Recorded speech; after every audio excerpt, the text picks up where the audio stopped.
Hello, my name is Jeff Jamiolo, and today I'm going to talk about protection from karma. Clearly, what is karma? Karma is the effects of something you've done. Usually it has a negative connotation, something negative.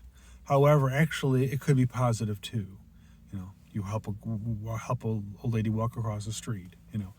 There's some good karma there too. Problem is everyone in this world has a very negative connotation toward karma. So I usually call it dharma, which is the good side of karma, in a way, even though they're not related. But it's a slightly better term for good karma. So some people get confused, karma, bad. But ultimately, karma is not good nor bad, actually.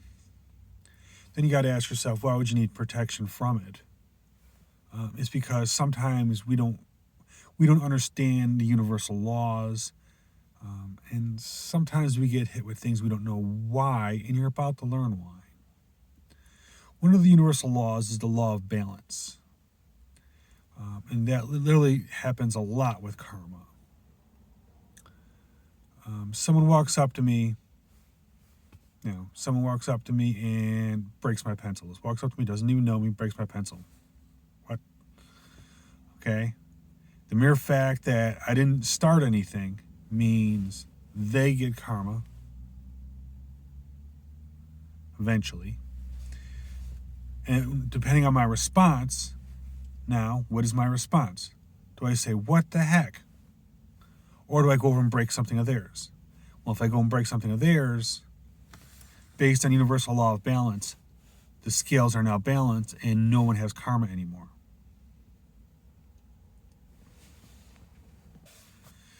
Generally, people who do mean things that deserve karma, they like provoking you that way. They want you to react. But we'll get to that in a moment.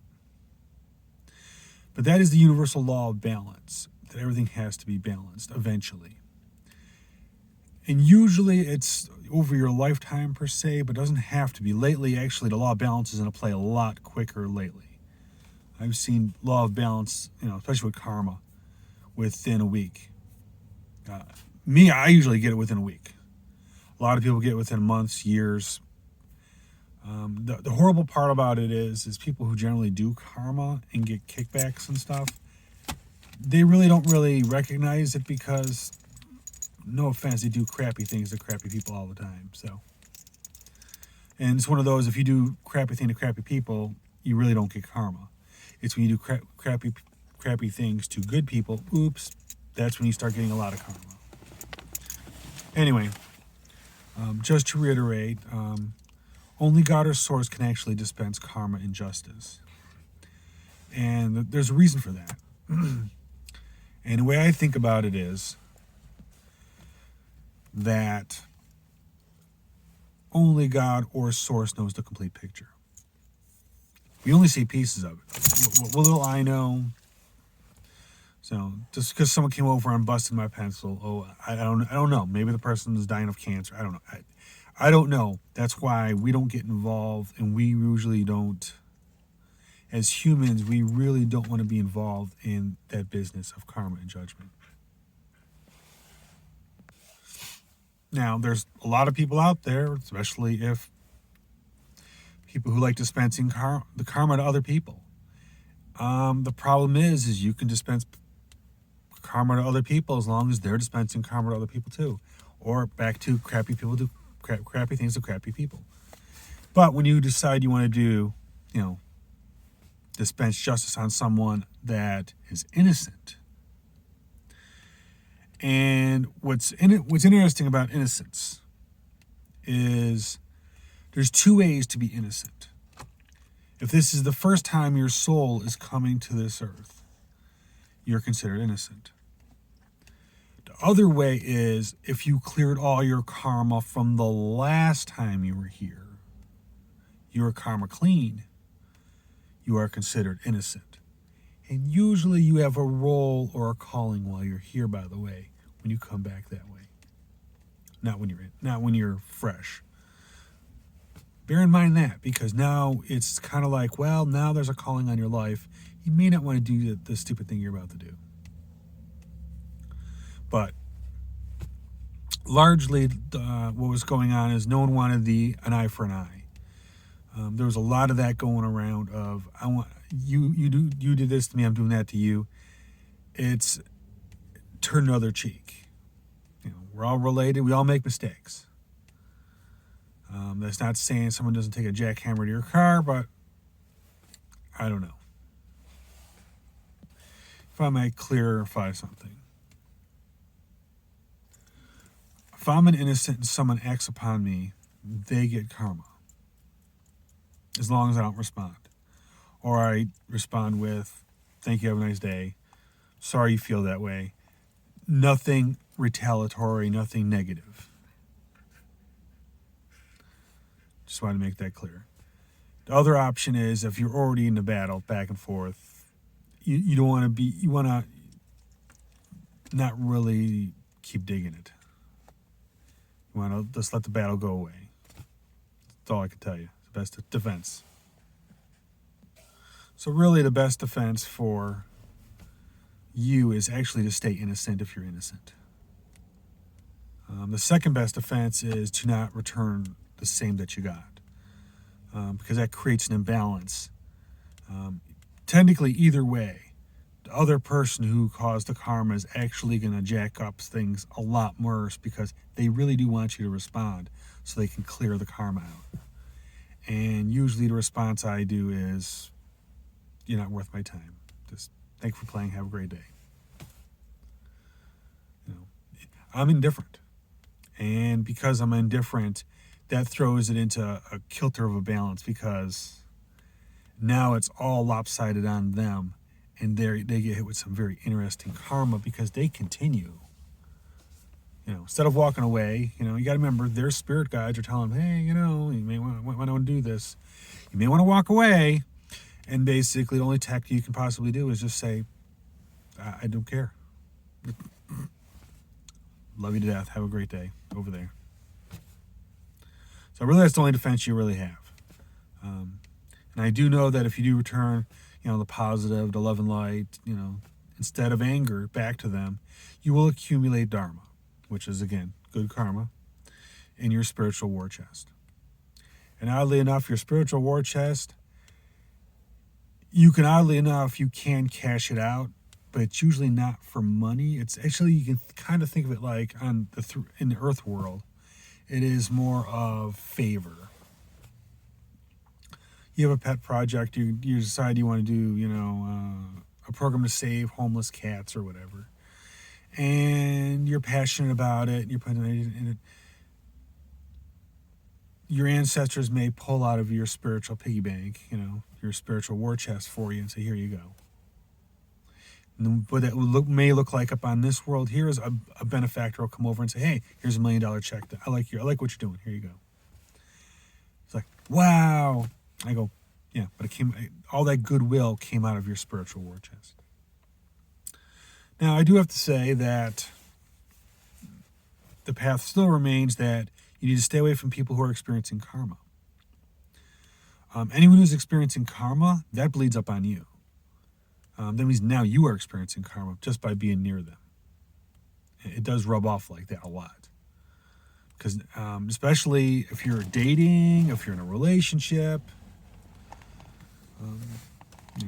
no offense, if you're sleeping with someone that's experiencing karma, guess what? You're experiencing karma too. You're exchanging more than enough energies all the time. Hence the reason why people who generally have clean karma, they stay by themselves and they're pretty celibate for a reason. Because we understand the law of karma. Crazy as it sounds, as much as I heard about karma maybe 15 years ago, actually read up on it, oddly enough, I've known about it my entire life. Because I've always known in my life that certain events will be not necessarily rebalanced, but karma will kick in and this will be made right. And to be honest with you, I don't know where I got that notion from. It's not a religious notion per se. It's not a spiritual notion because I wasn't that spiritual back then. I just knew that eventually it would work its way out.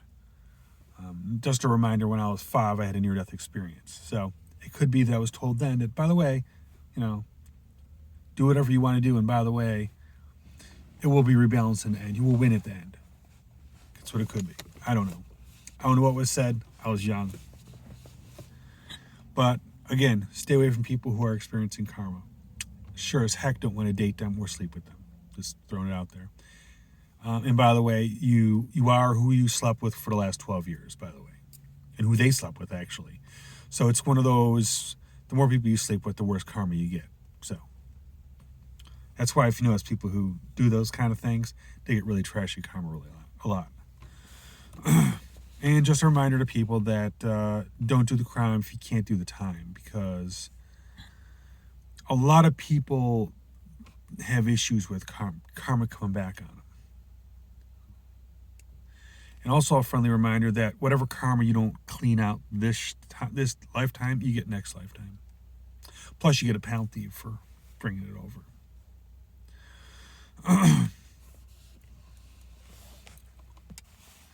We're also going to briefly mention return to senders and magic. Just to make it abundantly clear, the Lord does not want magic anymore on this realm. And the magic they're referring to is more offensive magic, not the self-projected magic. We've always had the ability to actually do the I am affirmations and all that stuff to ourselves to boost ourselves up, or to read Psalms to help boost ourselves up. Problem is, people actually use these things as spells to impact other people. So it's offensive.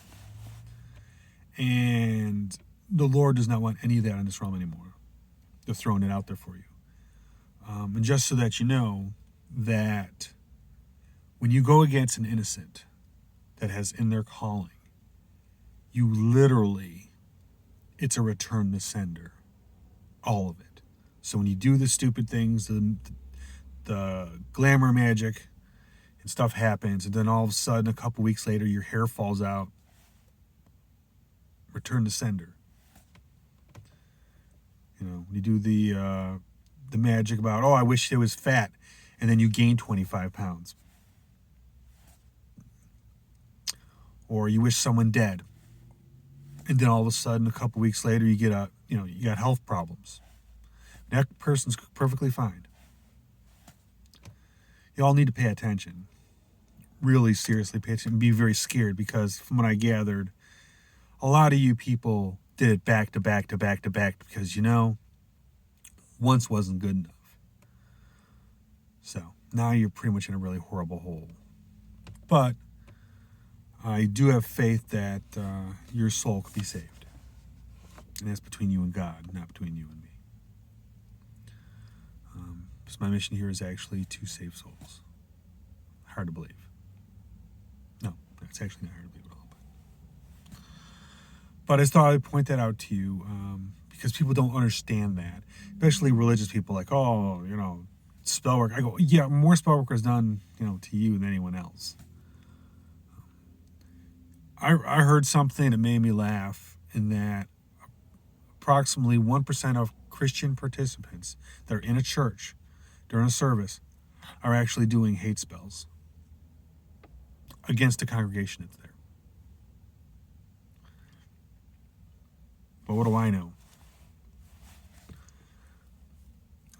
As I said, I don't believe in organized religion because it just means I get to organize trouble. I personally believe if you got more than 4 people together, organized, it's trouble. Anything more than 4. Then you start getting into really weird subversive elements and all kinds of other things that people want to do crazy stuff. But anyway, regardless, I just wanted to bring it to your attention that there is protective measures you can take to avoid having problems. As I said, just to reiterate, your best defense is, if you're innocent, is to stay innocent. Don't engage. Just, do the sorry to hear that and move on your merry way. And chances are good, if someone wronged you that badly to where, I'm pretty sure you don't want to be around them anymore. As I said, second best is if you already went back and forth already, just let it go. Let it go. Sorry to hear that. Deuces, I'm out of here. It's all you could really do, and it's probably the best you could do. Again, another friendly reminder: stay away from people who are experiencing karma, because you will experience it. And I'd rather you not experience karma unless you absolutely have to. Don't get me wrong, I experience karma on occasion myself. And it's usually for the daffiest of things. Usually the one I get hit with is negative self-talk on occasion, and B, for